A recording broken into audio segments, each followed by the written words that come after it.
दीप प्रज्वलनानंतर आपण आता कार्यक्रमाच्या पुढच्या टप्प्याकडे वळतो आहोत.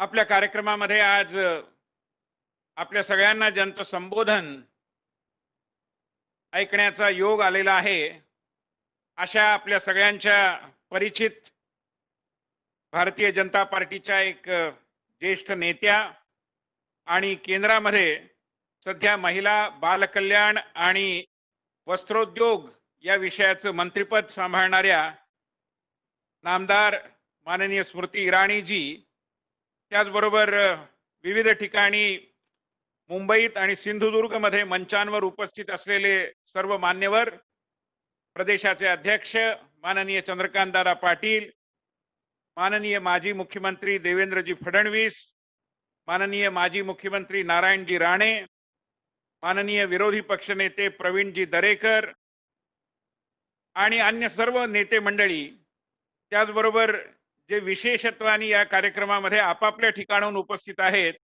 असे माननीय केंद्रीय मंत्री पियुषजी गोयल, महाराष्ट्र प्रदेशाच्या भारतीय जनता पार्टीच्या प्रभारी आणि राष्ट्रीय सरचिटणीस सरोज दीदी पांडे, त्याचबरोबर या व्हर्च्युअल रॅलीचे प्रमुख माननीय चंद्रशेखर बावनकुळे, या सकट उपस्थित असलेल्या सर्व नेत्यांचं मी पुन्हा एकदा या कार्यक्रमामध्ये हार्दिक स्वागत करतो. मित्रांनो, ही तिसरी व्हर्च्युअल रॅली आहे आणि त्यात मुख्यतः मुंबई आणि कोकण या दोन भागातील हजारो कार्यकर्ते आपापल्या बूथवरून जनतेच्या सहभागासह या कार्यक्रमामध्ये समाविष्ट झालेले आहेत. आणि ज्यावेळी आपण मुंबई आणि कोकणचा विचार करतो, सद्यस्थितीचा विचार करतो, त्यावेळी तीन प्रमुख मुद्दे आपल्या सगळ्यांच्या मनामध्ये स्वाभाविकपणे येतात. एक म्हणजे सबंध देश सध्या कोरोनाशी दोन हात करतो आहे, लढतो आहे, परंतु त्यामध्ये मुंबई शहराची परिस्थिती ही सबंध देशाच्या चिंतेचा विषय झालेली आहे. अशा वेळी विरोधी पक्ष या नात्याने जे काम करायला हवं ते आपण करतोच आहोत, पण त्याचबरोबरीने जनतेची, रुग्णांची, रुग्णांच्या नातेवाईकांची या लढाईमध्ये समर्थपणे आपल्याला साथ देत असलेल्या सर्व डॉक्टर्सची, परिचारिकांची साथ संगत करून त्यांचं मनोबल वाढवण्याचं आणि विविध प्रकारांनी सेवा कार्याच्या माध्यमातून उपेक्षित, शोषित, पीडित बांधवांपर्यंत पोहोचण्याचं काम भारतीय जनता पार्टीचे मुंबईचे कार्यकर्ते अत्यंत प्रभावीपणे करीत आहेत. कोकणाच्या बाबतीत विचार केला, अलीकडेच मी कोकणमधल्या निसर्ग वादळांनी ग्रसित अशा भागांमध्ये जाऊन आलो आणि त्यावेळी त्या ठिकाणचं दृश्य हे निश्चितपणे आपल्या सगळ्यांना विचार करायला लावणार आहे. कोकणासारखा निसर्ग सुंदर प्रदेश एकाच वेळी कोरोनाशी लढतो आहे आणि त्याच बरोबर निसर्ग वादळांनी उत्पन्न केलेल्या विध्वंसाचा देखील सामना करतो आहे. परंतु आमचा चिवट आणि जिद्दी असा जो कोकणी मनुष्य आहे, आमचे जे कोकणी बंधू भगिनी आहेत, ते सगळे समर्थपणे या आव्हानाचा देखील मुकाबला करतायत असं आपल्याला दृश्य कोकणामध्ये गेल्यानंतर दिसून येतं.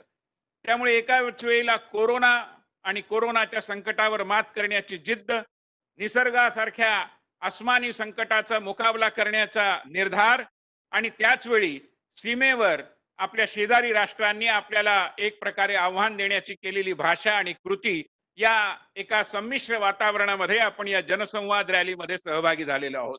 आपल्याला सगळ्यांना माहिती आहे की भारताचे शूरवीर जवान, आपले अनेक सैनिक सीमेवरती भारतीय सैन्याचे प्रतिनिधी म्हणून, भारतीय सैन्याचे सदस्य म्हणून सीमेचं संरक्षण करण्यात व्यस्त आहेत.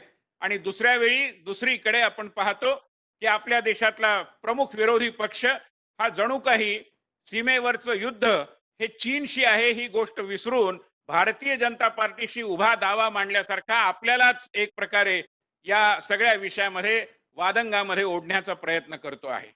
आणि या सगळ्या वातावरणामध्ये जनतेची प्रतिक्रिया ही स्वाभाविकपणे सीमेवर लढणाऱ्या सैनिकांच्या पाठीशी उभे राहण्याची आणि त्या सैनिकांचं मनोबल वाढवणाऱ्या केंद्र सरकारच्या आणि माननीय पंतप्रधान नरेंद्र मोदी यांच्या पाठीशी उभं राहण्याची आहे. अशा वातावरणामध्ये आपण या जनसंवाद रॅलीमध्ये एकाच वेळी केंद्र सरकारच्या प्रथम वर्ष पूर्तीच्या निमित्ताने कामाचा हिशोबही देतो आहोत आणि एक नवीन आत्मनिर्भरता पर्व जे देशामध्ये सुरू झालेला आहे, त्या पर्वाचा जो एक नवीन अध्याय सुरू झाला आहे त्या अध्यायाची माहिती देखील लोकांना देतो आहोत. अशा या कार्यक्रमामध्ये सुरुवातीला श्रीमती स्मृती इराणी आपल्यामध्ये उपस्थित आहेत. मी त्यांचं मनपूर्वक हार्दिक स्वागत आत्ता करतो आणि त्यानंतर आपले कोकण आणि मुंबई मंचावरती जे सगळे नेते उपस्थित आहेत त्यांचा परिचय करून देण्याची विनंती मी मनोजजी कोटक यांना करतो. स्मृतीजींचा मी परिचय करून देणार आहे, तो त्यांना भाषणाला बोलावण्यापूर्वी, पण तत्पूर्वी त्या या कार्यक्रमामध्ये सहभागी झाल्या. या निमित्ताने संपूर्ण महाराष्ट्राच्या वतीने मी श्रीमती स्मृती इराणी यांचं भारतीय जनता पार्टीचा पटका त्यांना प्रस्तुत करून त्यांचं हार्दिक स्वागत करतो. त्यानंतर मनोज कोटक यांनी दोन्ही मंचावर उपस्थित असलेल्या सर्व नेत्यांचा संक्षिप्त परिचय करून द्यावा. त्यानंतर आपण कार्यक्रमाच्या पुढच्या टप्प्याकडे वळू.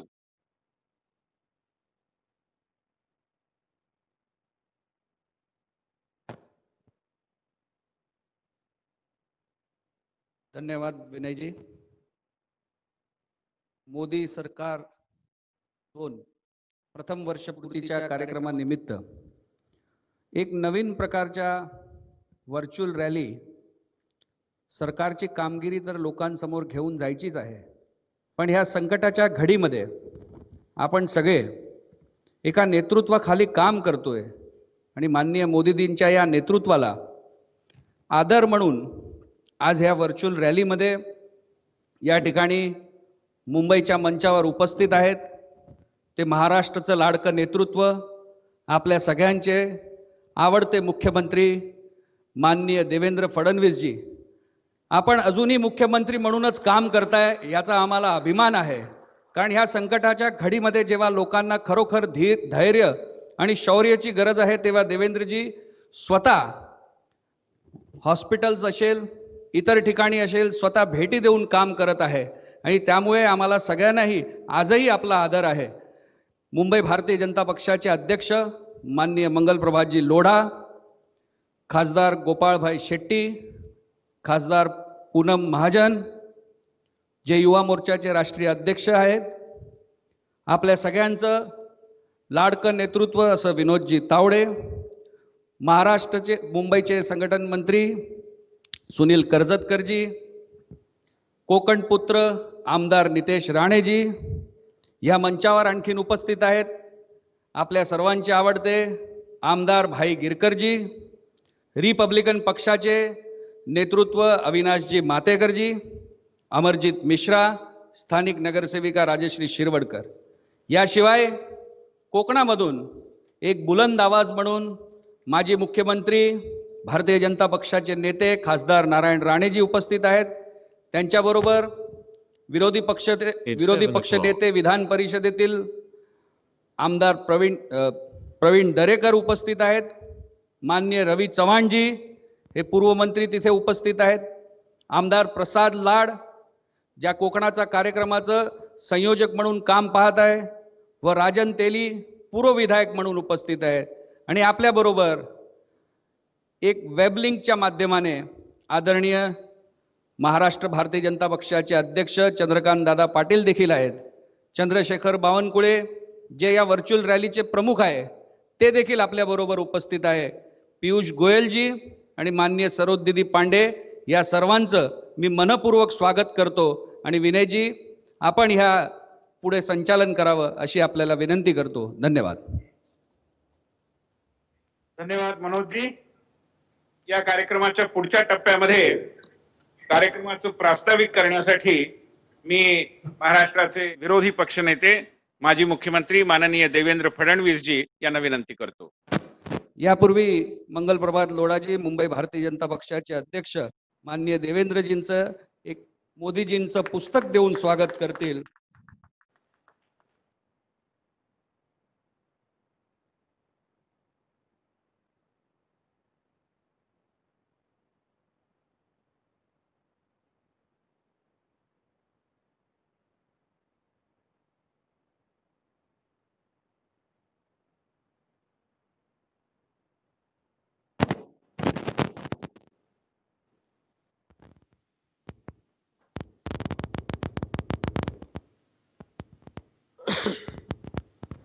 हिंदवी स्वराज्याचे सरसंस्थापक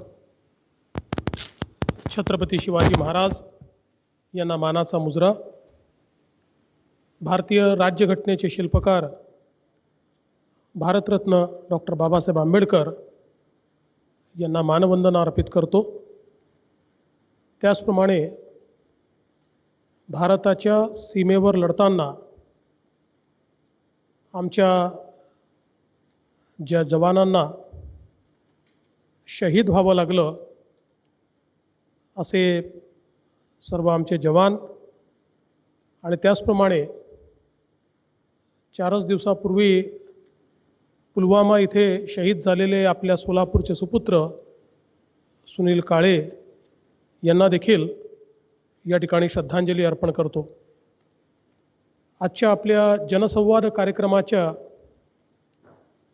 प्रमुख वक्त्या केंद्रीय मंत्री माननीय स्मृती ईरानी जी, विनय सहस्त्रबुद्धे जी, पीयूष गोयल जी, सरोजताई पांडे,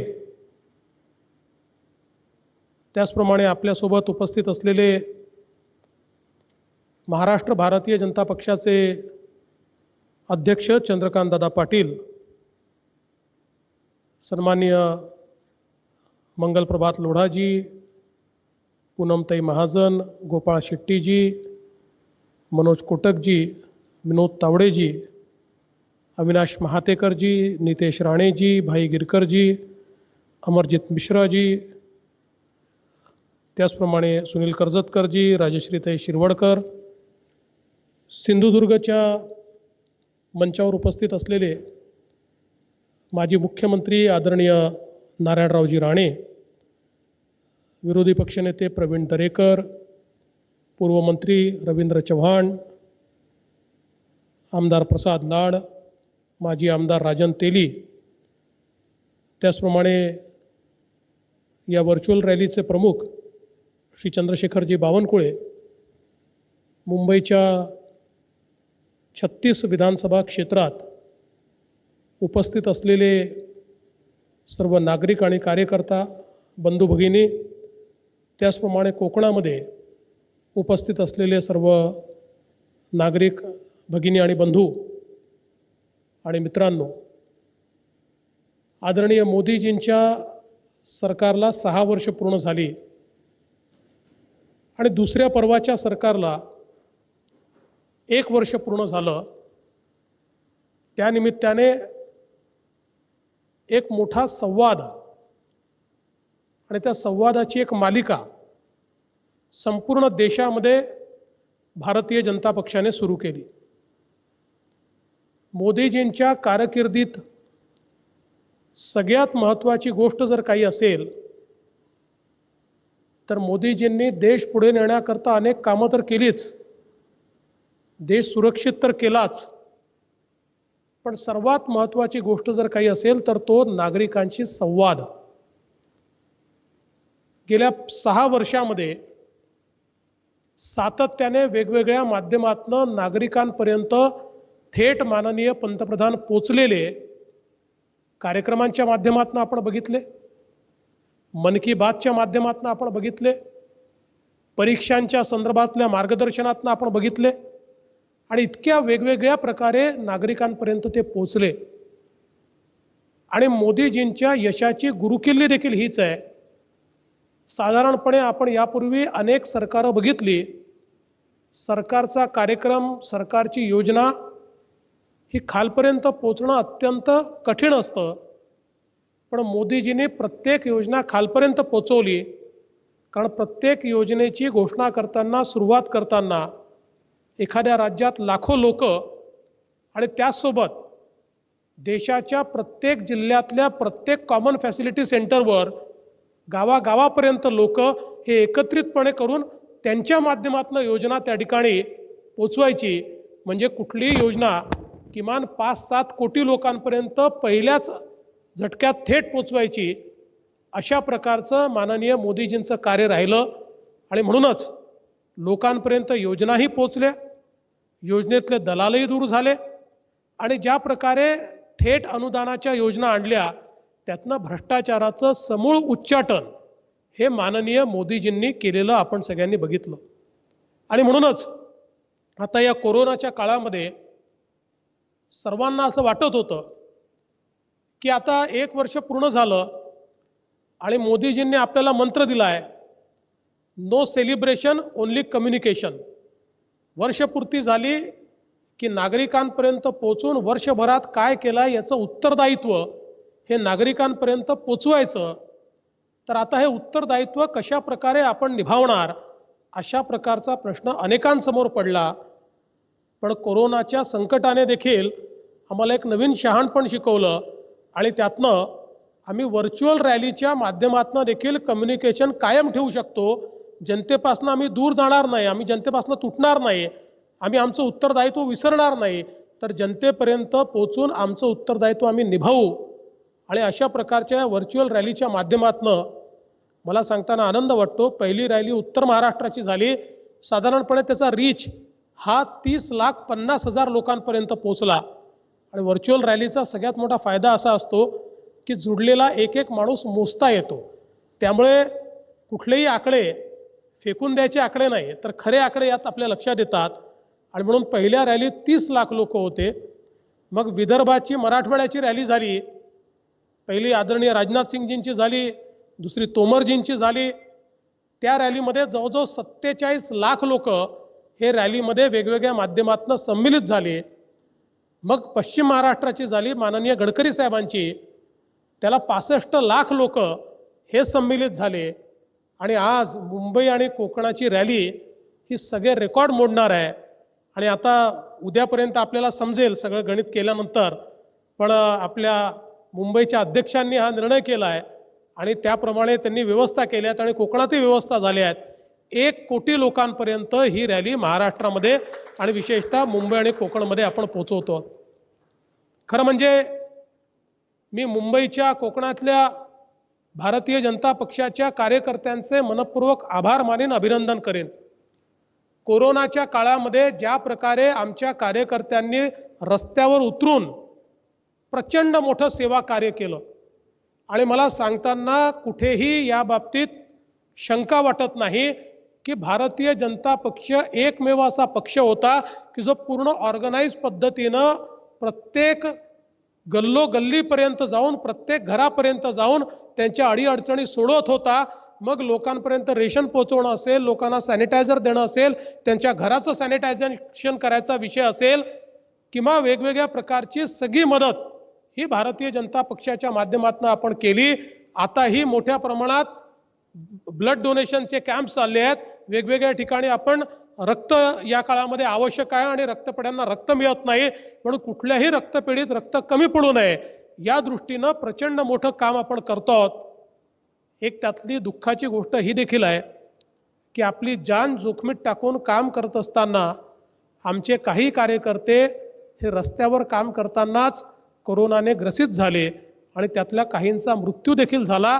पण मला असं वाटतं की त्यांच्या परिवाराच्या पाठीशी तर आपण उभोच आहोत, पण त्यांनी जो आपला जीव दिलेला आहे तो समाजाकरता दिलाय, समाजाचं कार्य करण्याकरता दिलाय. आणि म्हणून त्यांचा आम्हाला अभिमान आहे की भारतीय जनता पक्षामध्ये असे कार्यकर्ते आहेत की ज्यांनी समाजाकरता आपला जीव धोक्यात घालून समाजाची सेवा या कोरोनाच्या काळामध्ये केली. निसर्ग चक्रीवादळ कोकणामध्ये आलं आणि निसर्ग चक्रीवादळामध्ये सगळ्यात पहिल्यांदा धावून जाणारा पक्ष जर कुठला असेल तर तो भारतीय जनता पक्ष होता. अगदी सरकारी यंत्रणा पोचायच्या आत भारतीय जनता पक्षाने आपलं सेवा कार्य सुरू केलं.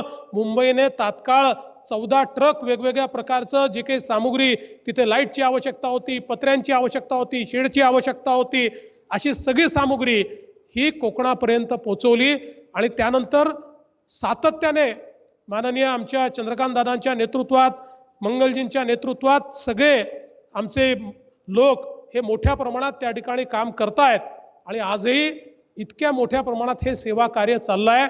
खरं म्हणजे माननीय मोदीजींनी आणि आपले राष्ट्रीय अध्यक्ष नड्डाजींनी या संपूर्ण काळामध्ये सेवा कार्याची एक वेगळी सवय ही भारतीय जनता पक्षाला लावली. ती आपल्याकडे होतीच, पण आता भारतीय जनता पक्षाला सांगण्याची आवश्यकता पडत नाही.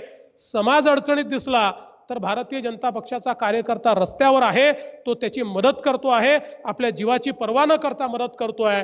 आणि म्हणून अशा सगळ्या मुंबई असेल, कोकण असेल किंवा उर्वरित महाराष्ट्र असेल, भारतीय जनता पक्षाच्या कार्यकर्त्यांचा मला प्रचंड अभिमान वाटतो. आज आपण बघितलं 6 वर्ष मोदीजींच्या सरकारला झाले, दुसऱ्या पर्वाला 1 वर्ष झालं आणि मोदीजींच्या सरकारच्या दुसऱ्या पर्वामध्ये सगळ्यात महत्त्वाचं जर काही असेल तर अनेक वेळा आपण पाहतो की अनेक राजकीय पक्षांच्या कथनी आणि करणीमध्ये अंतर असतं. त्यांच्या ज्या गोष्टी सांगण्याच्या असतात त्या करण्याच्या नसतात. अनेक वेळा ते सांगतात की आयडिओलॉजी तर फक्त पेपरवर लिहिण्याची गोष्ट असते, ती अंमलात आणता आली तर आम्ही आणू. पण आम्ही सातत्याने सांगत होतो की ज्या क्षणी आम्हाला लोकसभेत आणि राज्यसभेत ही परिस्थिती येईल की आम्ही आयडिओलॉजीच्या दृष्टीनं, राष्ट्रवादाच्या दृष्टीनं ज्या गोष्टी सांगतो त्या करण्याची ज्या दिवशी आमच्याकडे संख्याबळ येईल त्या दिवशी ते आम्ही करून दाखवू. आणि माननीय मोदीजींनी करून दाखवलं. मग 370 कलम रद्द करणं असेल, राम मंदिराचा मुद्दा असेल, सिटिझनशिप ऍक्ट असेल, किंवा आमच्या मुस्लिम महिलांकरता 3 तलाकचा विषय असेल, आतंकवादाच्या विरोधात एक महत्त्वपूर्ण अशा प्रकारचा कायदा असेल, बँकांचं विलिनीकरण असेल, मोठ्या प्रमाणात SMEचं काम असेल, प्रत्येक गोष्ट ज्या प्रकारे या ठिकाणी सांगितली, इतके वर्ष जे बोललो ते करून दाखवलं. आणि संधी मिळाल्यानंतर वाट बघितली नाही. तर मला म्हणजे आपण सगळे क्रिकेट प्रेमी असल्यामुळे ज्या प्रकारे फटकेबाजी या ठिकाणी माननीय मोदीजींच्या सरकारनं, आता शब्द खरा इथे चुकीचा आहे, पण ज्या प्रकारची फटकेबाजी या ठिकाणी केलेली आहे, मला असं वाटतं की संपूर्ण देशाने बघितलं. एक मजबूत नेता ज्यावेळेस मिळतो त्यावेळेस कशा प्रकारे निर्णायक सरकार असतं आणि ते सरकार कशा प्रकारे सामान्य माणसाच्या जीवनामध्ये परिवर्तन आणू शकतं.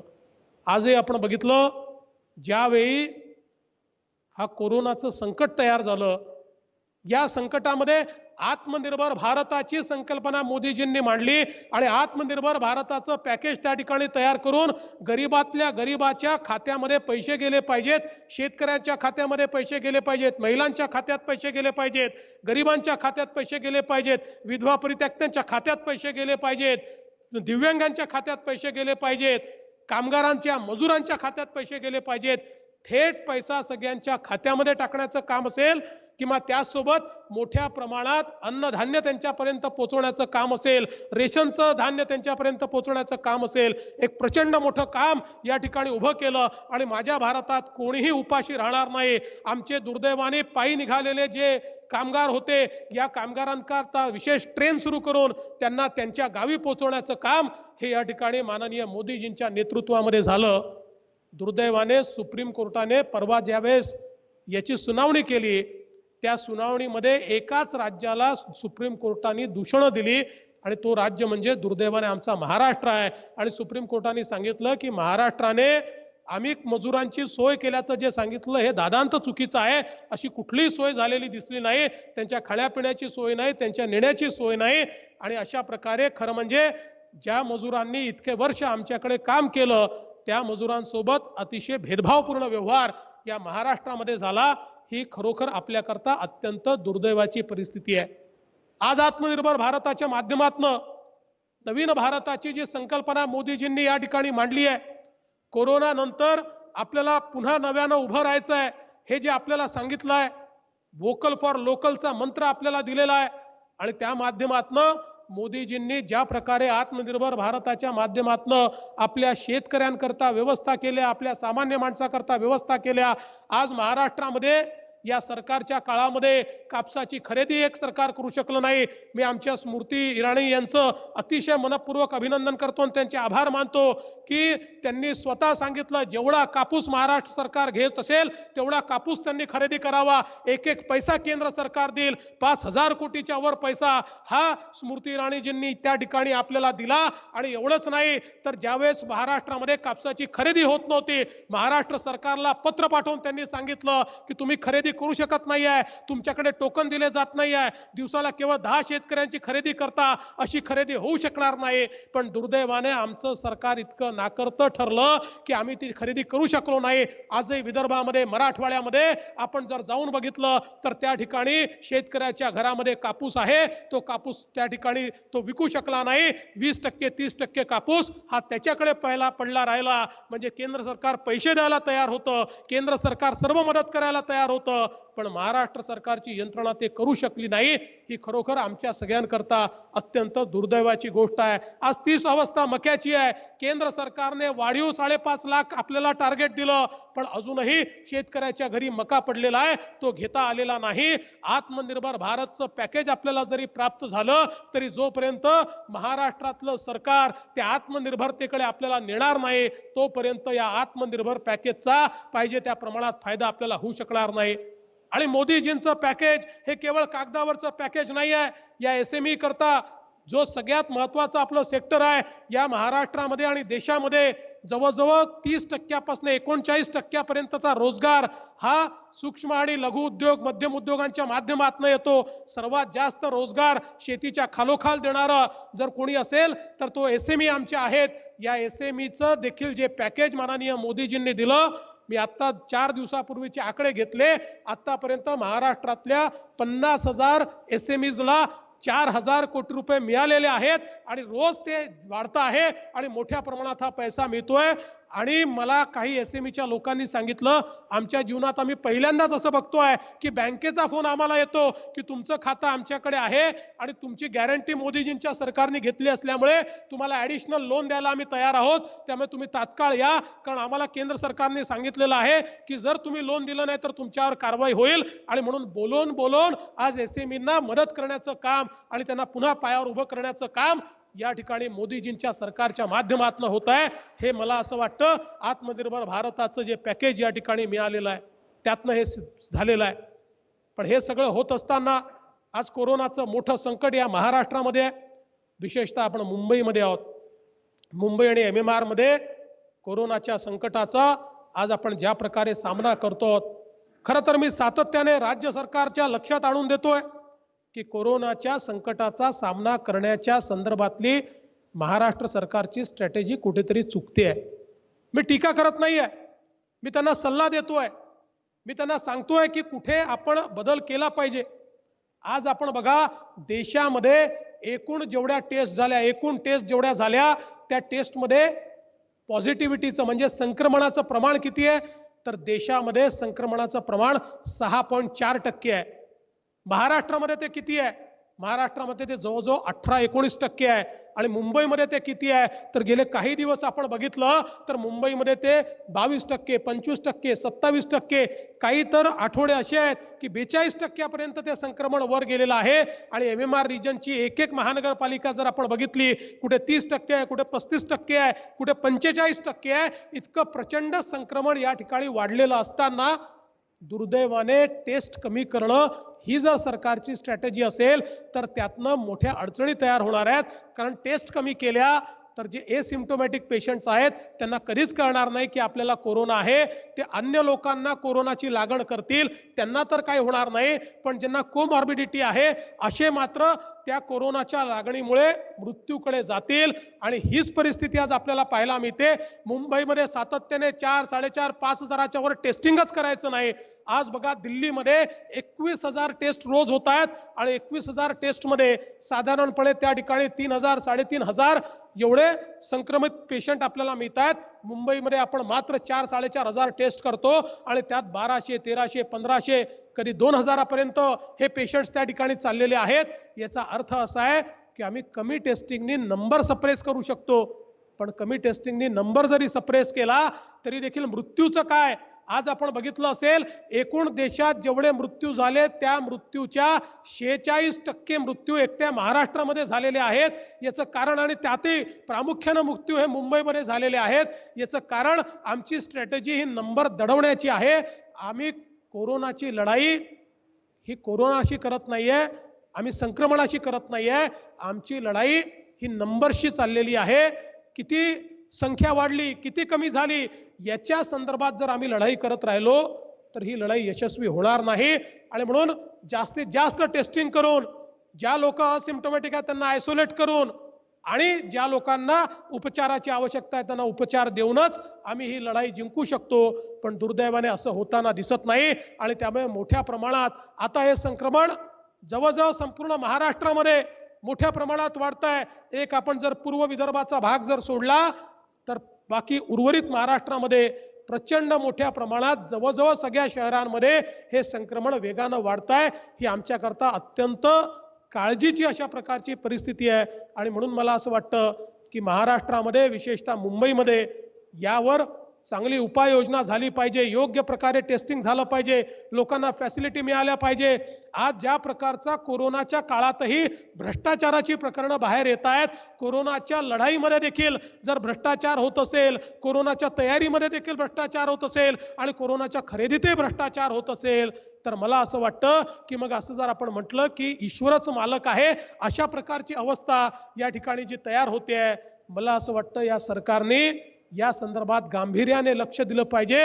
होय, आम्ही सरकारला मदत करायला तयार आहोत, आम्ही सरकारला पाहिजे ती मदत द्यायला तयार आहोत, पण सरकारला देखील या लढाईमध्ये ताकदीनं उतरावं लागेल.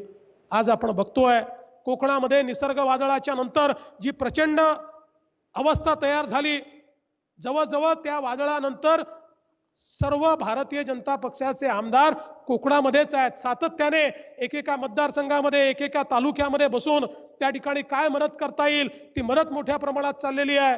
आमचे विरोधी पक्षनेते त्या ठिकाणी गेले, त्यांच्यासोबत सगळे आमदार गेले, मी स्वतः गेलो. वेगवेगळ्या प्रकारची मदत आपण त्या ठिकाणी केली आहे. पण सरकारच्या मदतीचं काय? सरकारने जी मदत घोषित केली तितकी तुटपुंजी मदत आहे की गुंठ्यामध्ये जर ती मदत आपण बघितली तर 500 रुपये गुंठ्याची मदत ही कोकणी माणसाला त्या ठिकाणी दिली जाणार आहे. आजही कोकणाच्या बऱ्याच भागामध्ये इतके दिवस वादळाला होऊन गेले पण अजूनही लाईट आलेली नाही. त्यामुळे त्याही ठिकाणी मोठ्या प्रमाणात कुठेतरी आपल्या सरकारचं फेलियर हे आपल्याला पाहायला मिळतं आहे. आमचे मासेमारी करणारे जे लोक आहेत यांना कुठली मदत अद्याप मिळालेली नाही. केवळ थातूर मातूर काही लोकांना, जवळच्या लोकांना चेक वाटपाचे कार्यक्रम करायचे आणि त्यानंतर मात्र मदत कुठेही दिसत नाही. ही अवस्था अत्यंत वाईट आहे आणि म्हणून मला असं वाटतं की या संपूर्ण कोकणाला मोठ्या प्रमाणात मदत ही राज्य सरकारने केली पाहिजे. मी केंद्रीय मंत्र्यांचे आभार मानतो. आम्ही निसर्ग वादळ झाल्या 2 दिवसांनी माननीय तोमर साहेबांसोबत व्हिडिओ कॉन्फरन्सिंग केलं. त्यांना सांगितलं नारळाचं नुकसान झालंय, सुपारीचं नुकसान झालंय. त्यांनी तात्काळ राष्ट्रीय नारळ बोर्डाची टीम त्या ठिकाणी पाठवली आणि त्या टीमने आता नुकतंच त्या ठिकाणी जाऊन सर्व असेसमेंट केलाय आणि त्या संदर्भातली मदत केंद्र सरकार देखील देतोय. आता प्रश्न केंद्र आणि राज्याचा नाही आहे. खरं म्हणजे आत्मनिर्भर भारत पॅकेजच्या माध्यमातून महाराष्ट्राला 28,000 कोटी रुपये हे केंद्र सरकारने आतापर्यंत दिले आहेत आणि अजून पैसा महाराष्ट्राला मिळणार आहे. आता महाराष्ट्राने आणि केंद्र सरकारने हातात हात घालून काम करण्याची वेळ आहे. आज आपण बघतोय दिल्लीमध्ये दिल्लीचे मुख्यमंत्री अरविंद केजरीवालजी यांनी केंद्र सरकारची मदत घेतली आणि केंद्र सरकार आणि राज्य सरकार हातात हात घालून आज दिल्लीमध्ये त्या ठिकाणी काम करतायत, महानगरपालिका काम करतायत आणि एक चांगली लढाई कोरोना सोबत सुरू केली आहे. या ठिकाणी मात्र हे जे आघाडीचं सरकार आहे यातले अनेक मंत्री या केंद्र सरकारवर त्यांना दोष देणं याच्या व्यतिरिक्त काहीच करत नाही. आपलं कुठलं कर्तृत्व दाखवायला तयार नाही आणि केवळ केंद्र सरकारला दोष दिला जातोय. ज्या प्रकारे आज या लॉकडाऊन संपल्यानंतर विजेचे बिल लोकांना मिळत आहेत, ज्या प्रकारे वीज दरवाढ झालेली आहे, ज्या प्रकारे अक्षरशः लोकांच्या डोळ्यात पाणी येईल अशा प्रकारची वीज बिलांची अवस्था या ठिकाणी सावकारासारखी, म्हणजे मी पाहिलं ते आमचे माननीय मंत्री म्हणाले आम्ही सरकार आहोत, सावकार नाही, पण तुमचे बिल सावकारापेक्षा भयानक आहेत हे या सरकारला मला सांगायचं आहे आणि म्हणून याही संदर्भात सरकारने कारवाई केली पाहिजे. मी पुन्हा एकदा सांगतो, आत्मनिर्भर भारत करण्याकरता मोदीजी प्रयत्न करतायत पण त्या प्रयत्नामध्ये महाराष्ट्राला देखील अग्रेसर यावं लागेल, अग्रेसर भूमिका घ्यावी लागेल आणि महाराष्ट्राला देखील या आत्मनिर्भरतेचा मंत्र जपावा लागेल, वोकल फॉर लोकल व्हावं लागेल, तरच आपला देश पुढे जाऊ शकेल. मी या निमित्ताने पुन्हा एकदा आपल्या सगळ्यांच्या वतीनं मोदीजींच्या दुसऱ्या पर्वाच्या सरकारला शुभेच्छा देतो. कोरोनाच्या संकटामध्ये आपण सगळे मिळून लढू आणि आज ज्या प्रकारे आपले होम मिनिस्टर अमित भाई शाह यांनी सांगितलं की आम्ही चायनालाही हरू आणि चायनीज व्हायरसलाही हरू, मला विश्वास आहे की आम्ही चायनीज व्हायरसला हरवल्याशिवाय या ठिकाणी राहणार नाही. आमच्या जवानांनी चीनच्या सीमेवर 1 इंच जमीन जाऊ दिली नाही, आपलं बलिदान दिलं, आपला 1 इंच भूमीचा 1 तुकडा देखील गेलेला नाही आणि म्हणून अशा जवानांच्या पाठीशी तर उभे राहूच, पण त्याचसोबत या चीनी व्हायरसला हरवण्याकरता संपूर्ण देश एकत्रित ठेवू अशा प्रकारचा विश्वास व्यक्त करतो आणि माझं बोलणं संपवतो. धन्यवाद. जय हिंद, जय महाराष्ट्र.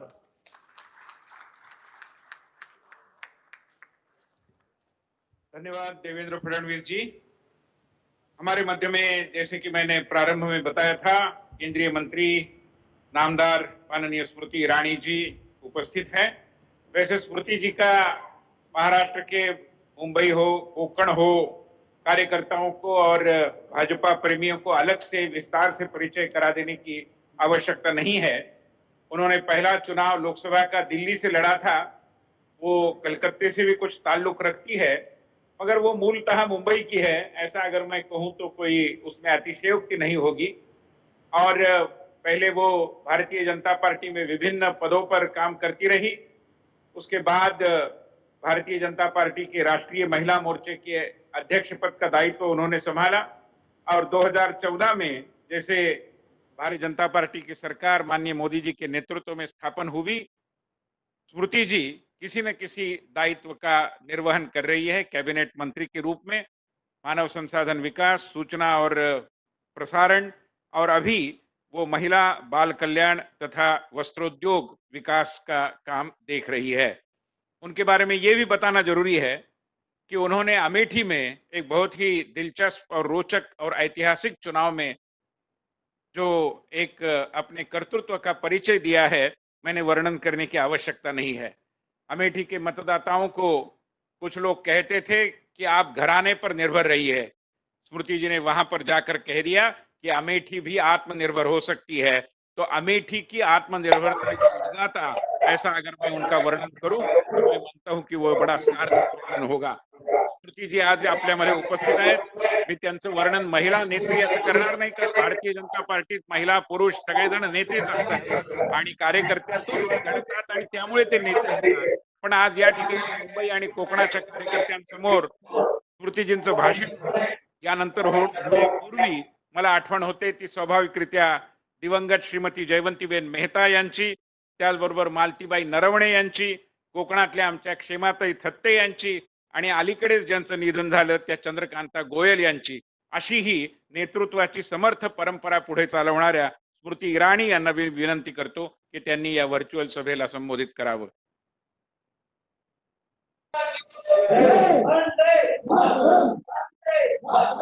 भारतीय जनता पार्टी का आज भाग्य मेरा कि मैं उस प्रदेश संगठन को संबोधित कर रही हूं जो 1.5 दशक तक मेरी कर्मभूमि रही। सौभाग्य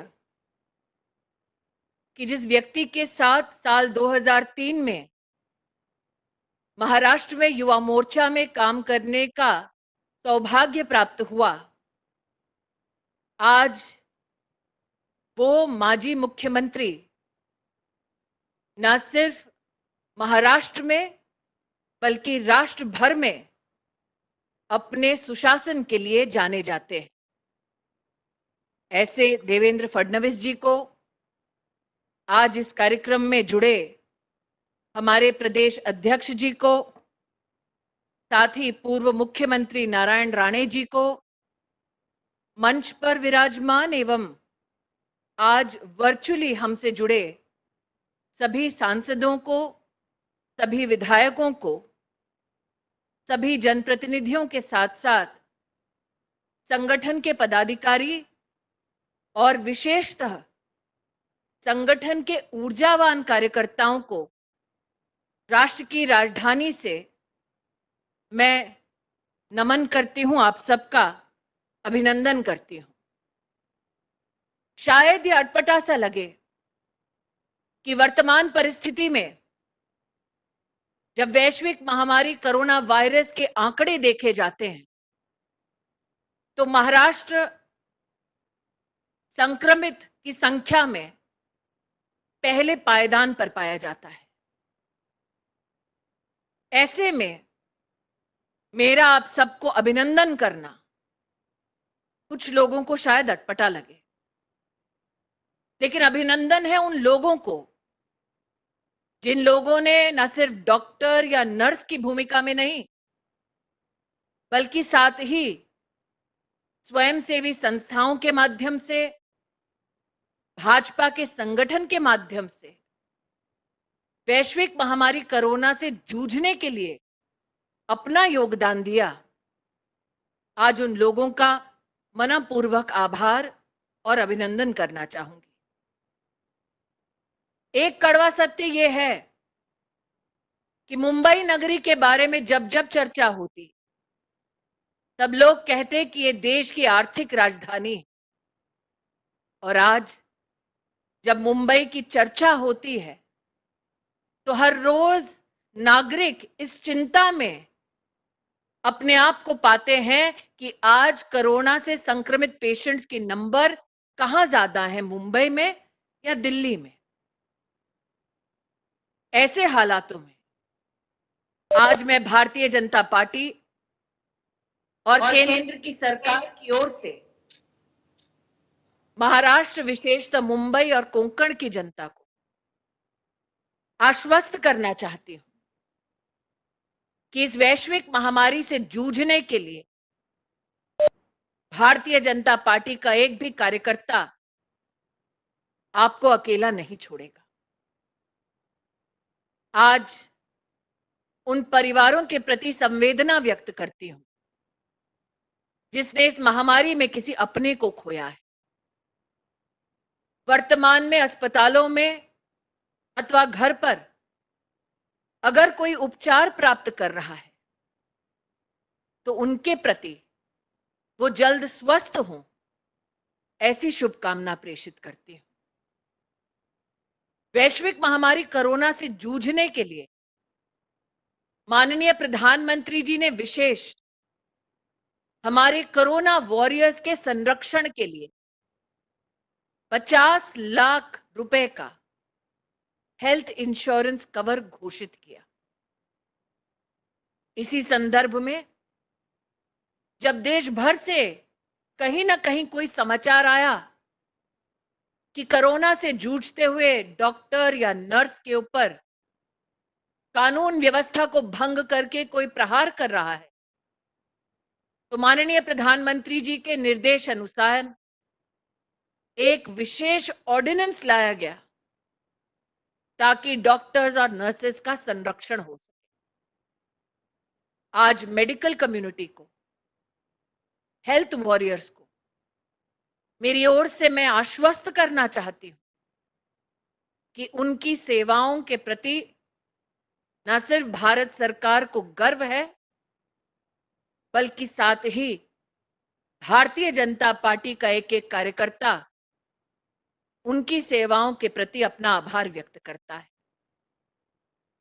एक तरफ प्रधानमंत्री जी का नेतृत्व जो कानून का इस्तेमाल करते हैं ताकि प्रजा संरक्षित रहे, और दूसरी ओर दुर्भाग्यवश एक ऐसा समाचार आता है मुंबई से कि अगर मुंबई का नागरिक सोशल मीडिया के माध्यम से कोरोना वायरस की व्यवस्थाओं को लेकर अगर कोई प्रश्न उठाता है तो वहां पर प्रशासन नकेल को कसते हुए ये कहता है कि सोशल मीडिया पर व्यवस्थाओं पर प्रश्न चिन्ह लगाने वालों पर, प्रदेश की सरकार का खंडन करने वाले नागरिकों पर वहां का प्रशासन एक्शन लेगा।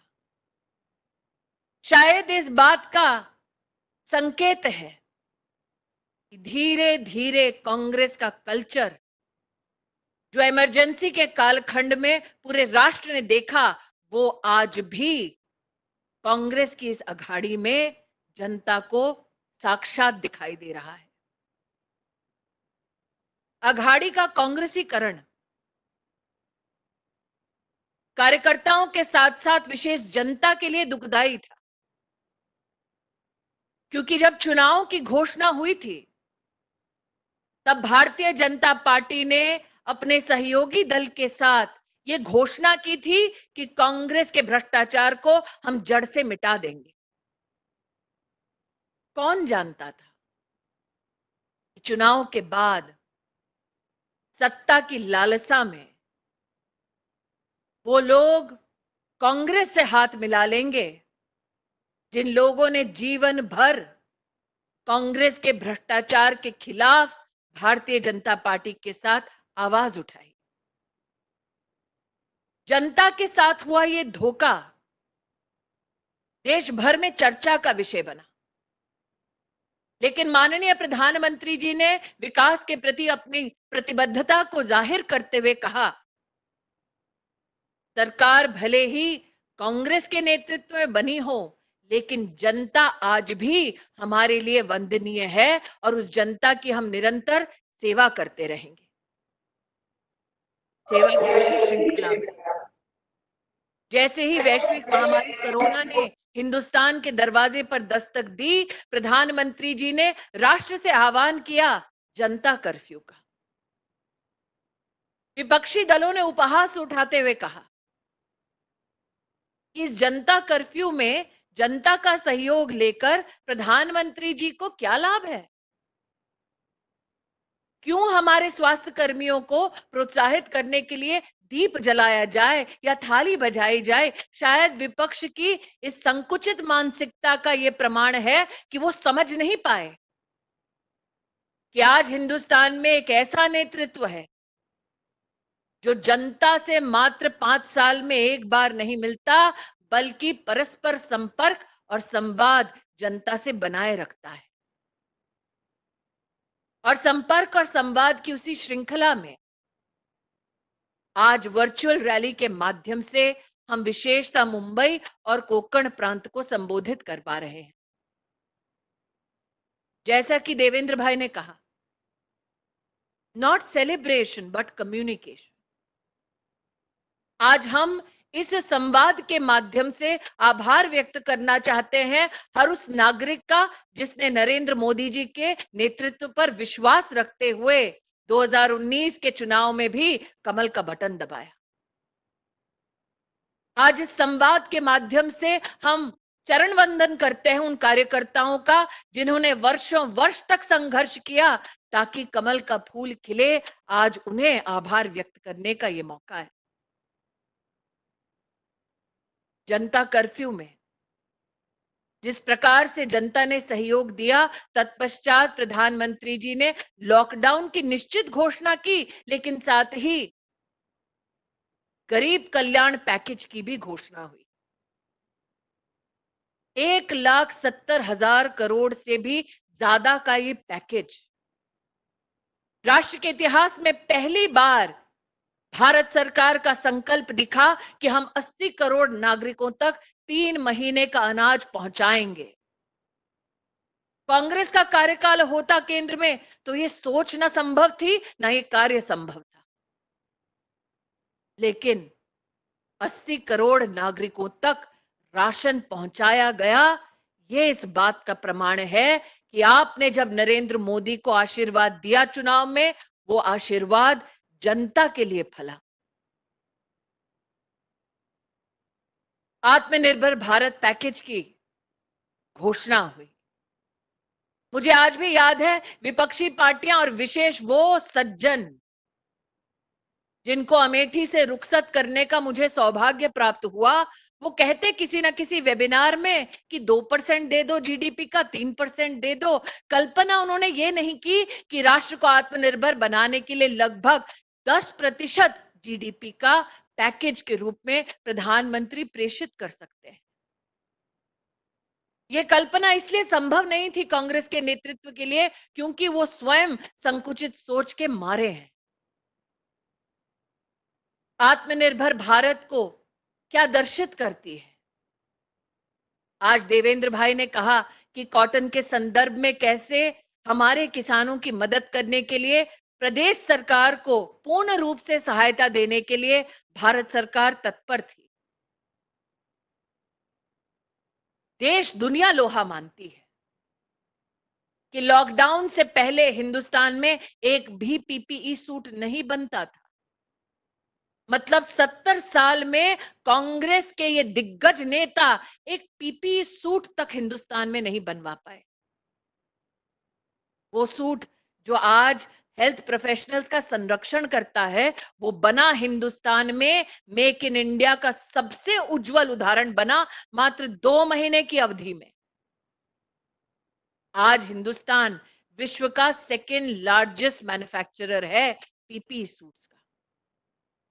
इसका मतलब जब मुसीबत ने दस्तक दिया, तब नरेंद्र मोदी के नेतृत्व में जनता जनार्दन ने सरकारी व्यवस्थाओं के साथ समन्वय के माध्यम से वो कर दिखाया जो कांग्रेस के नेतृत्व में 70 साल में नहीं हुआ।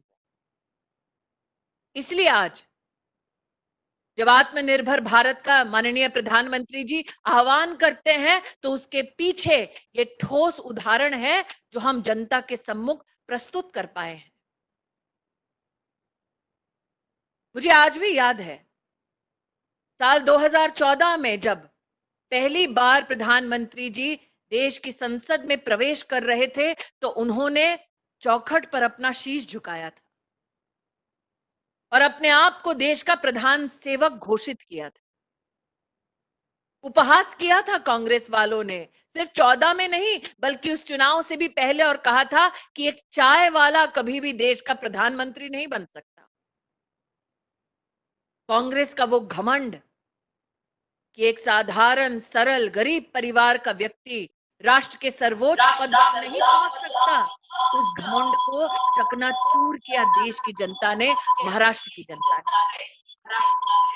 और गरीबी से पनपा वो व्यक्ति जब देश की संसद में पहुंचा तो उस व्यक्ति ने कहा कि मेरी सरकार, आपकी सरकार गरीब कल्याण के प्रति समर्पित रहेगी।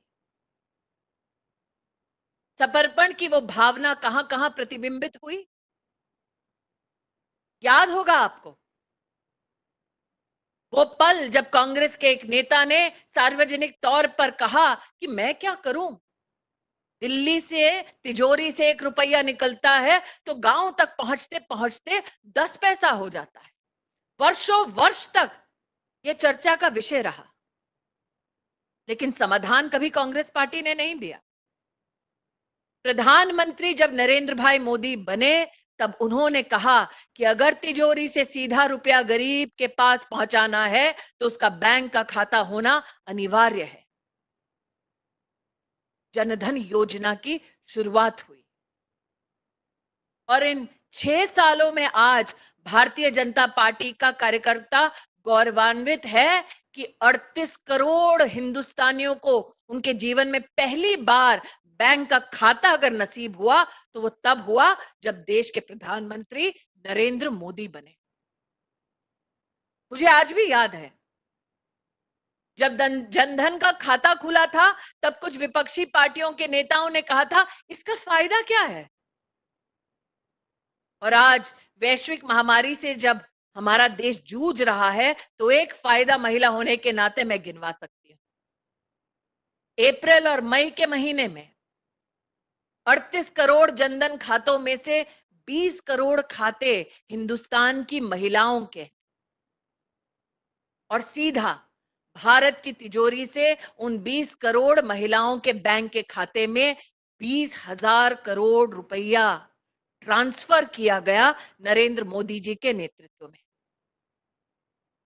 ये शायद वो लोग समझेंगे जिन्होंने वर्षों वर्ष गरीब को भारत की तिजोरी से दूर रखा। ये वो समझेंगे जिन्होंने कमल का बटन दबाकर ये विश्वास व्यक्त किया कि अब व्यवस्थाएं बदलेंगी, पारदर्शिता से सरकार चलेगी।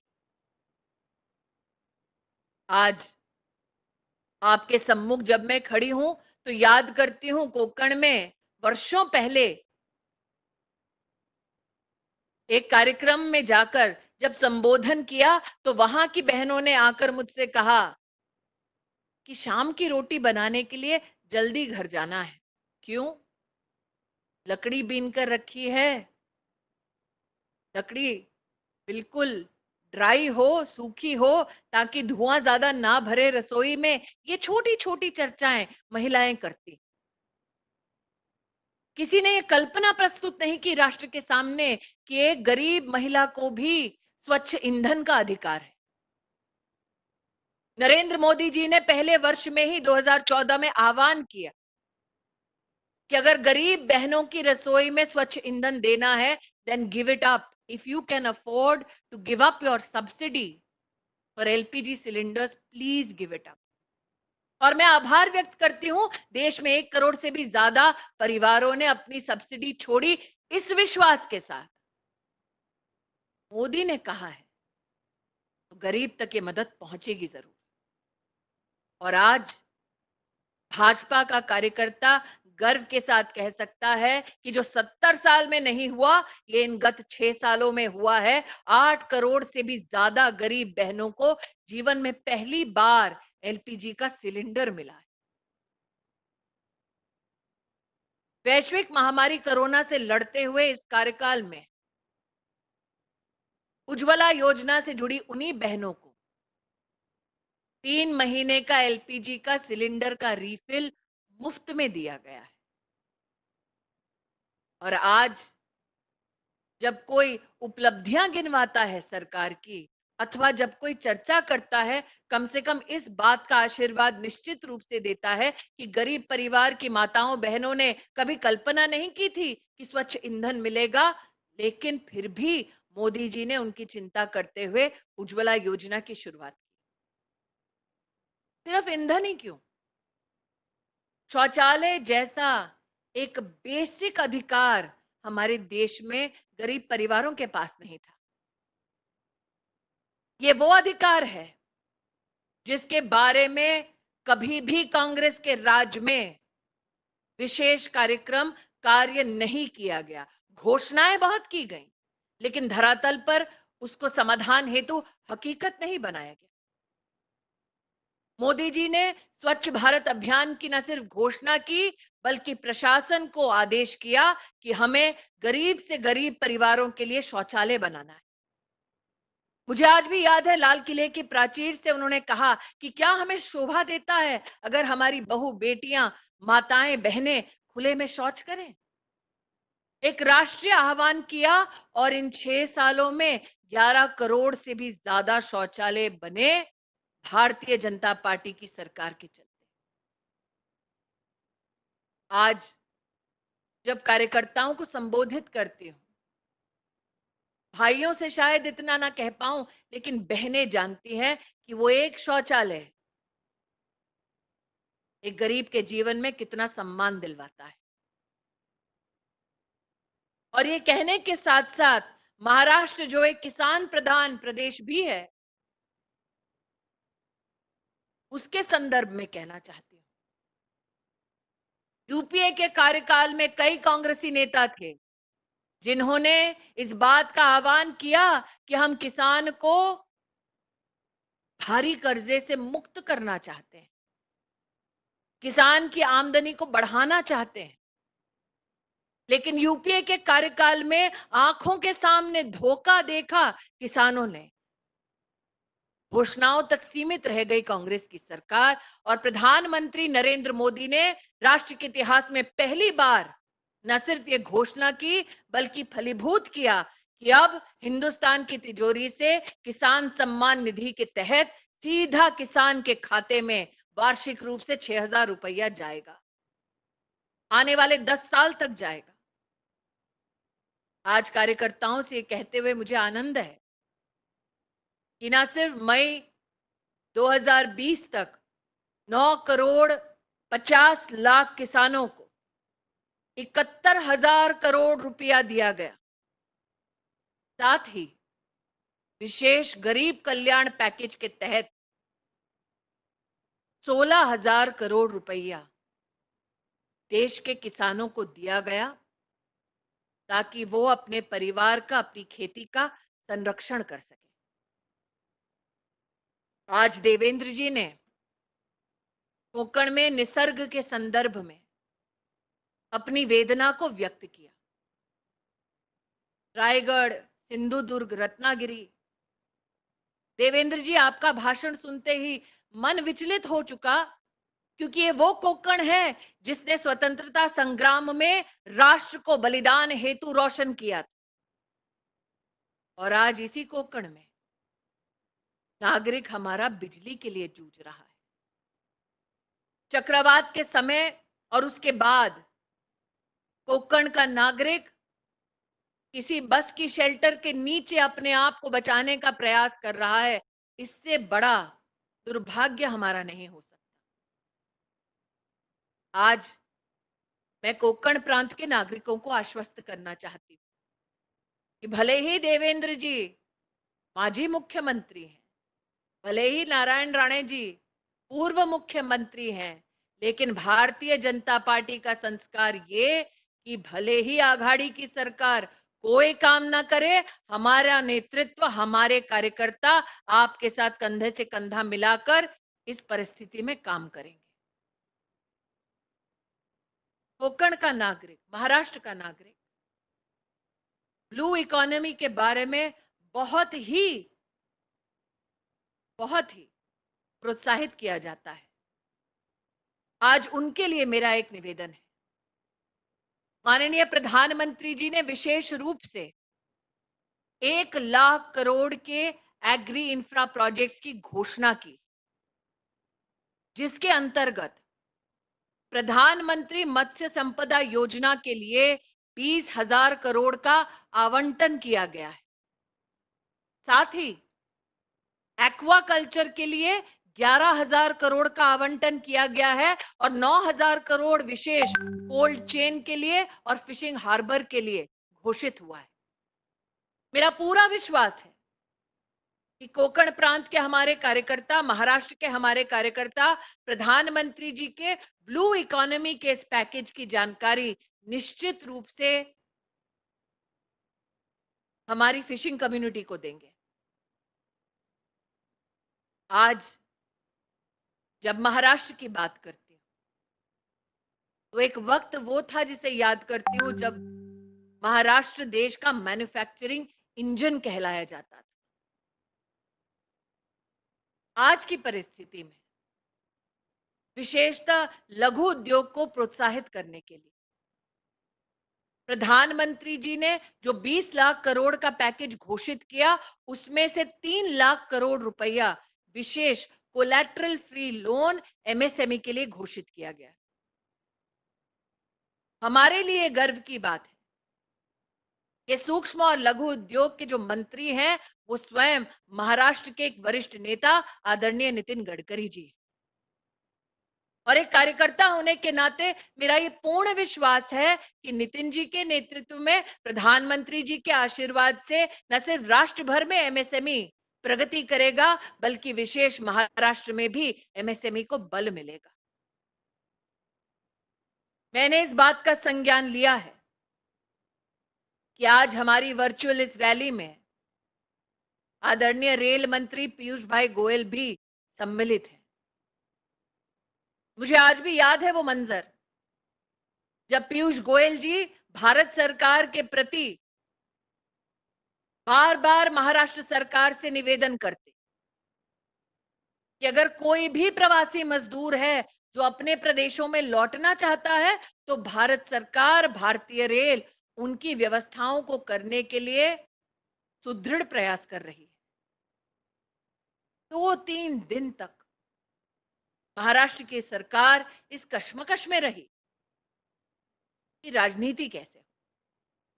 लेकिन एक कार्यकर्ता होने के नाते आज महाराष्ट्र भारतीय जनता पार्टी प्रदेश का कार्यकर्ता इस बात का संतोष कर सकता है कि पीयूष गोयल जी के नेतृत्व में, मोदी जी के आशीर्वाद से, अमित शाह जी के सहयोग से 60 लाख से भी ज्यादा हमारे प्रवासी मजदूर 4,000 से भी ज्यादा श्रमिक ट्रेनों के माध्यम से अपने घरों में लौटे हैं। मोदी जी के आशीर्वाद से इसका 80% खर्चा, 85% खर्चा भारत सरकार ने व्यय किया है। ये बातें कहना आज इसलिए जरूरी है क्योंकि कहीं ना कहीं प्रदेश में एक भ्रम की स्थिति को बनाया जा रहा है और भ्रम की स्थिति को बनाने के पीछे कारण मात्र एक, हम काम करेंगे नहीं, लेकिन अगर भाजपा काम करेगी तो उन्हें करने देंगे नहीं। और इसीलिए आज मैंने कहा कि अगर कोई भी प्रवासी कांग्रेस कल्चर पूर्ण रूप से लिप्त कर चुका है उन लोगों को जो आज सरकार चला रही है। और ये कांग्रेस कल्चर है क्या? जब जब राष्ट्र को चुनौती का सामना करना पड़ता है तब तब ये कांग्रेस कल्चर विवश होता है कि राष्ट्र की क्षमता पर प्रश्न चिन्ह लगाए। और प्रश्न चिन्ह लगाते हैं कौन? वो जिन्होंने 50 साल की उम्र में एक नौकरी अपने दम पर नहीं।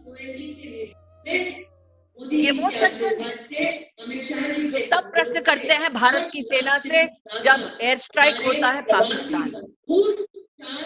ये वो सज्जन है जो हिंदुस्तान की सेना से प्रमाण मांगते हैं कि दुश्मन को कैसे आपने हराया अथवा दुश्मन पर आपने कैसे प्रहार किया।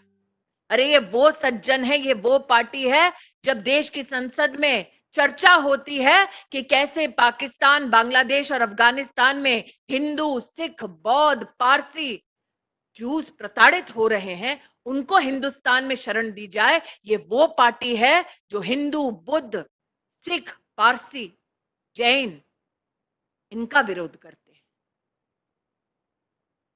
ये वो पार्टी है, ये वो सज्जन है, ये वो परिवार है जो तब आवाज उठाता है जब धारा 370 को हटाने का ऐतिहासिक निर्णय नरेंद्र मोदी लेते हैं और उसकी चर्चा होती है देश की संसद में। ये वो निर्लज लोग हैं जो खड़े होकर हिंदुस्तान के संविधान पर प्रश्न चिन्ह लगाते हैं, संसद पर प्रश्न चिन्ह लगाते हैं कि क्या संसद में इतनी ताकत है कि वो धारा 370 हटा दे। आज जब दीप प्रज्वलित हुआ, सामने निश्चित रूप से श्यामा प्रसाद मुखर्जी जी का चित्र रहा होगा। मां भारती की आप सब वंदना करके ही इस कार्यक्रम को शुरू कर पाए। वर्षों वर्ष भाजपा के कार्यकर्ताओं ने कहा जहां हुए बलिदान मुखर्जी, वो कश्मीर हमारा है, और उस बलिदान को श्रद्धांजलि मिली। कश्मीर से लेकर कन्याकुमारी तक एक संवैधानिक सूत्र में हिंदुस्तान को बांधा नरेंद्र मोदी ने, क्योंकि जनता ने आशीर्वाद दिया, कार्यकर्ता ने सहयोग किया। आज जब आप सबको संबोधित कर रही हूं और उस सज्जन की बात कर रही हूं जो अमेठी छोड़कर अब वायनाड में स्थापित हैं, तब ये भी याद करती हूं कि चुनाव में कैसे मंदिर मंदिर घूम रहे थे ताकि फोटो अच्छी आ जाए। लोगों को आश्वस्त कर रहे थे कि मैं हिंदुत्व और हिंदुइज्म के अगेंस्ट नहीं हूं। वो आस्था जो सिर्फ 5 साल में एक बार प्रकट होती है जब चुनाव आता है, उस आस्था के चलते लोगों को भ्रमित कर रहे थे। लेकिन साथ ही उनके सहयोगी मजाक करते थे कि कहते हो भाजपाइयों कि मंदिर वही बनाएंगे लेकिन तारीख नहीं बताएंगे। और आज भारतीय जनता पार्टी के कार्यकर्ता ने संयम का परिचय देते हुए आज इस बात का अभिनंदन और आभार व्यक्त करना चाहिए कि न सिर्फ सुप्रीम कोर्ट का जजमेंट आया, बल्कि साथ ही नरेंद्र मोदी जी के नेतृत्व में उत्तर प्रदेश की सरकार आज भव्य राम मंदिर के निर्माण की शुरुआत कर चुकी है। ये सब ऐतिहासिक क्षण हम मात्र 1 साल में देख पाए हैं, क्योंकि जनता ने हमें आशीर्वाद दिया। और आज उस जनता का आभार इस संवाद, इस रैली के माध्यम से मैं करना चाहूंगी। आज इस संवाद की जब शुरुआत हुई, तब हमने श्रद्धांजलि अर्पित की उन वीरों को जिन्होंने अपने लहू से भारत की सुरक्षा को सींचा है। दुख होता है, कष्ट होता है कि जब जब दुश्मन एक एक हाथ करने का प्रयास करता है, तब तब राहुल गांधी उनके समर्थन में बोलते हैं। कुछ लोगों का यह मानना है कि हमें एक नागरिक होने के नाते यह अपेक्षा ही नहीं करनी चाहिए कि वो भारत की फोर्सेस के साथ, भारत के साथ खड़े होंगे। आज जब मैं कोंकण को, महाराष्ट्र को संबोधित करती हूं, तो याद करती हूं छत्रपति शिवाजी महाराज की उस मां को जिसने संग्राम के प्राण फूके अपने पुत्र में। और दुर्भाग्य है कि आज उस संघर्षशील प्रदेश में एक ऐसी पार्टी की सरकार है जो प्रश्न चिन्ह लगाती है, चाइना के साथ खड़ी होती है, पाकिस्तान के साथ दोस्ती की बात करती है। ये कौन सी पार्टी है, ये कौन सा संस्कार है, इसको समझने के लिए कुछ लोगों को समय लगा। लेकिन हाल ही में जो राजीव गांधी फाउंडेशन के बारे में तथ्य सामने आए, उन्होंने देश के नागरिकों को चौंका दिया, झिंझोड़ कर रख दिया। राजीव गांधी फाउंडेशन के कर्ता धर्ता कौन? 3, सोनिया, राहुल और प्रियंका गांधी। राजीव गांधी फाउंडेशन का कृत्य क्या? चाइना की एम्बेसी से पैसा लेना। राजीव गांधी फाउंडेशन का कृत्य क्या? जो प्रधानमंत्री रिलीफ फंड में देश का नागरिक डोनेशन देता है, उससे पैसा निकालकर अपनी फाउंडेशन में दे देना। मैंने जीवन में नहीं सोचा था कि राष्ट्र का नागरिक जब किसी आपदा में अपने दूसरे नागरिकों की मदद करने के लिए अपना पेट काट के दान देता है, वो पैसा भी खाने की क्षमता गांधी खानदान में है। कहां वो जिजाऊ जिसने प्रेरित किया संग्राम के लिए, और कहां ये मां जो बच्चों के साथ देश को लूटने की कोई कसर नहीं छोड़ती। और स्तब्ध तो मैं तब रह गई जब राजीव गांधी फाउंडेशन के एक ऐसे तथ्य को मैंने देखा जिसके माध्यम से राष्ट्र को पता चला कि 1991 में मनमोहन सिंह जी जब वित्त मंत्री थे तो उन्होंने घोषणा की बजट में, जिस फाउंडेशन की कर्ता धर्ता सोनिया जी हैं, उसको भारत के बजट से 100 करोड़ रुपया दिया जाएगा। स्तब्ध तो मैं तब थी जब मैंने देखा कि राजीव गांधी फाउंडेशन में न सिर्फ मनमोहन सिंह जी ने वित्त मंत्री होने के नाते 100 करोड़ रुपया देने की घोषणा की, बल्कि साथ ही जब यूपीए की सरकार थी तो 7 मंत्रालयों ने और भारत सरकार के 11 पीएसयूज ने पैसा दिया इस ऐसे फाउंडेशन को जो चलाती सिर्फ सोनिया जी और उनके 2 बच्चे हैं। शायद पॉलिटिकल हफ्ता देने का इससे सुनहरा उदाहरण देश की राजनीति में नहीं देखा गया होगा, क्योंकि मुझे आज भी याद है यूपीए के कार्यकाल में जब प्रधानमंत्री किसको बनाया जाए उसकी चर्चा हो रही थी तो अचानक से मनमोहन सिंह जी का नाम प्रेषित हुआ। इसके पीछे का कारण क्या था? आज राजीव गांधी फाउंडेशन के दस्तावेजों को देखकर समझ आ रहा है। इसलिए आज जितने कार्यकर्ता, जितने नागरिक जुड़े हैं, उनसे कहना चाहती हूं कि जब तक कांग्रेस कल्चर अपनी गिरफ्त में महाराष्ट्र को रखेगा तब तक हमें चैन की सांस नहीं लेना है। कांग्रेसीकरण हुआ सरकार का, इसीलिए पालघर में साधुओं का मॉब लिंचिंग हुआ। एक कड़वा सत्य यह भी है, कांग्रेसीकरण हुआ सरकार का महाराष्ट्र में, इसीलिए आज बॉडी बैग के नाम पर भी घोटाला करने का दुस्साहस कुछ लोग करते हैं। नागरिकों को मात्र इस बात का आश्वासन देती हूं कि हर विपदा की घड़ी में भाजपा आपके साथ रहेगा, और कार्यकर्ताओं से आह्वान करती हूं कि आघाड़ी सरकार जहां जहां पूरी ना पड़े। गर्व होता है जब देवेंद्र फडणवीस जी स्वयं जाते हैं अस्पतालों में अथवा दूसरी जगह पर पीड़ित लोगों से मिलने के लिए, गर्व होता है।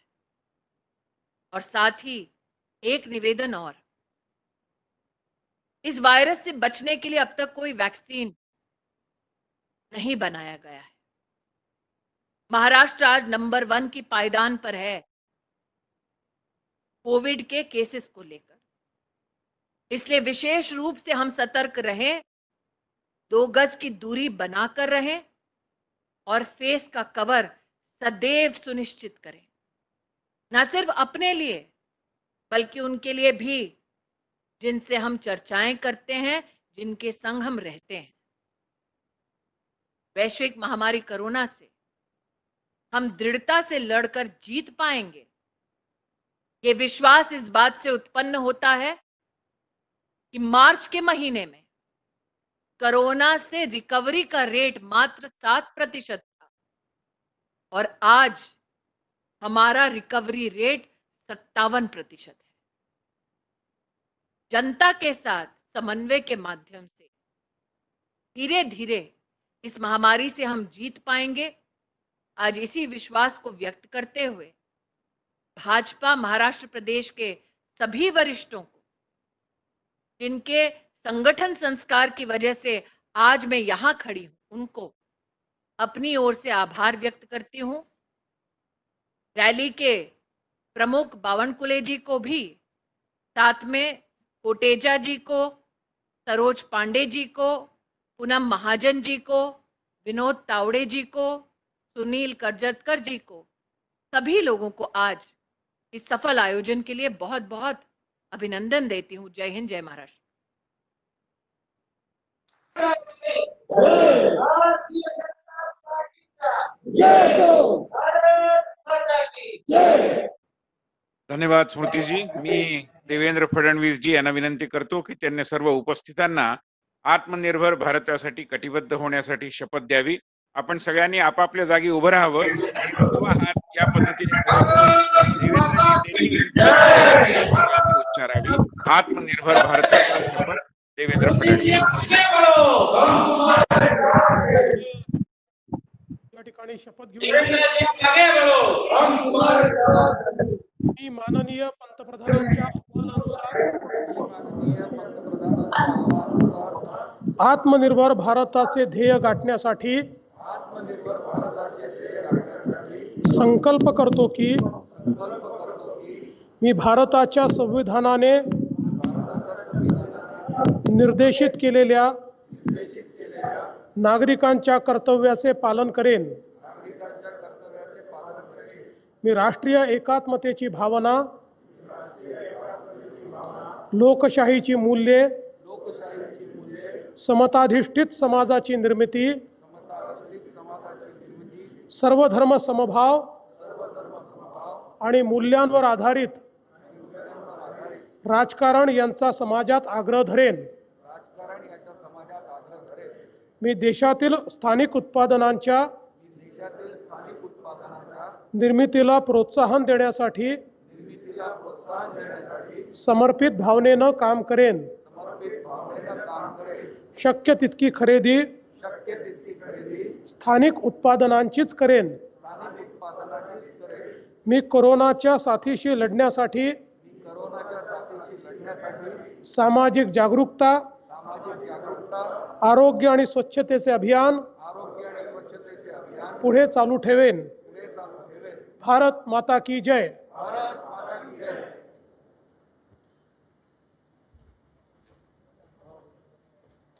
धन्यवाद. यानंतर श्री प्रसाद लाड आपले आमदार हे आभार प्रदर्शन करतील आणि त्यानंतर कार्यक्रम संपेल.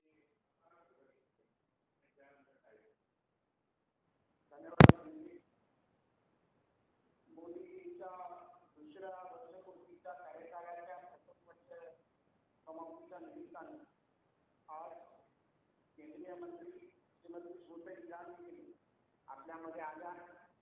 1 वर्षाचा संपूर्ण कार्यकाळ माननीय मोदीजींनी कशा प्रकारे काम केले, त्याची प्रगती कशी होती, त्याबद्दल आपल्यासमोर संपूर्ण कार्यकाळ ठेवला. त्याबद्दल श्रीमती स्मृती इराणींचे मी मनपूर्वक आभार मानतो. या विशेष कार्यक्रमामध्ये प्रत्येक कार्यकर्त्यांनी जो भाग घेतला, तो मुंबईचा असेल, कोकणामध्ये पालघरपासून सिंधुदुर्गमध्ये असेल, त्या प्रत्येक लाखो करोडो कार्यकर्त्यांचं या भारतीय जनता पार्टीवर माननीय नरेंद्र मोदींवर प्रेम करणाऱ्या प्रत्येक कार्यकर्त्याचा देखील मी मनापासून आभार मानतो. आणि हे आभार मानत असताना 2 पंक्ती आम्ही बोलणार आहे. कामयाबी का जरूर होना चाहिए, फिर मुश्किलों की क्या औकात है.